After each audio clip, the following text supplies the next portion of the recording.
and we don't realize how much damage we've done to ourselves. That's what happened to me. Drinking, smoking, girls, pot. Now I'm 22 years old and I'm buying 8 balls and blowing lines. By the time I was 24, I had enough. I decided I was going to do a 180 with my life. Made a decision. Haven't looked back.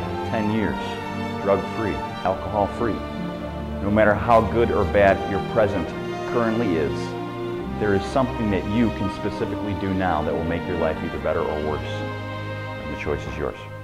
You are, not do I think, no, I know.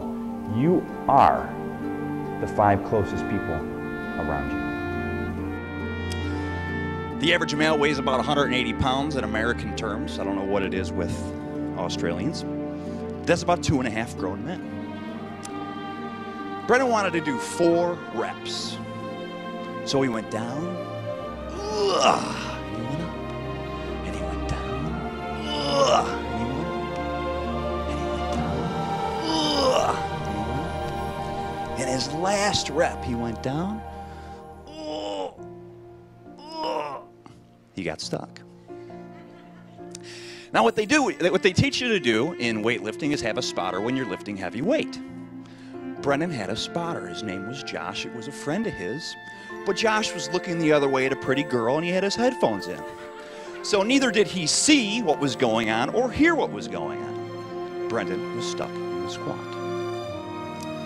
Do you know anybody that's stuck in the squat in their own lives? They want to do this or they're thinking about doing that.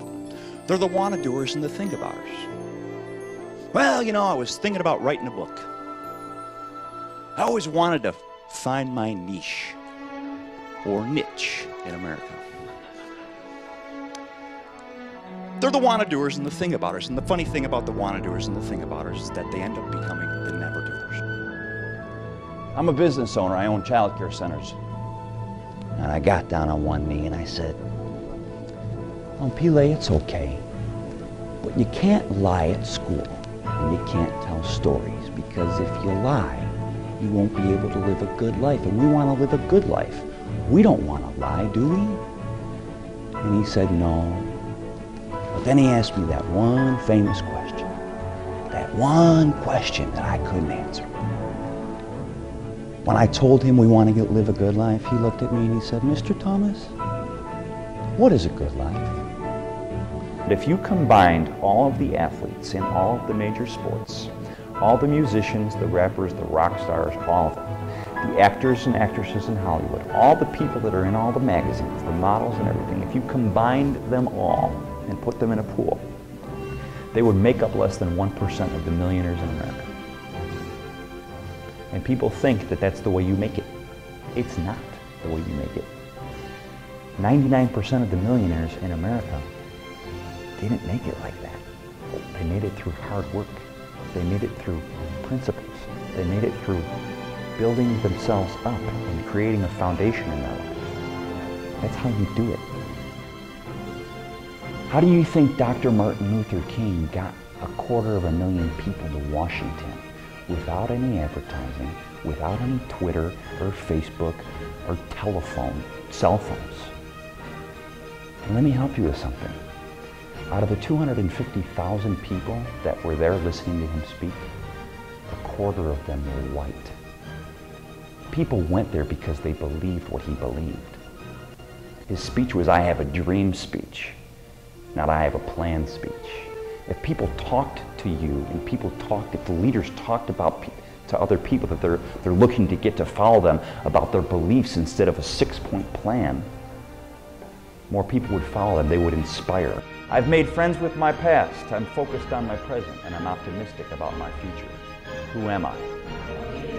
I know that success, a win, doesn't make me, and failure, a loss, doesn't break me. Who am I? I'm filled with faith, hope, and love, and I live without anger, greed, guilt, envy, or thoughts of revenge. Who am I? I'm mature enough to delay gratification and shift my focus from my rights to my responsibilities. Who am I?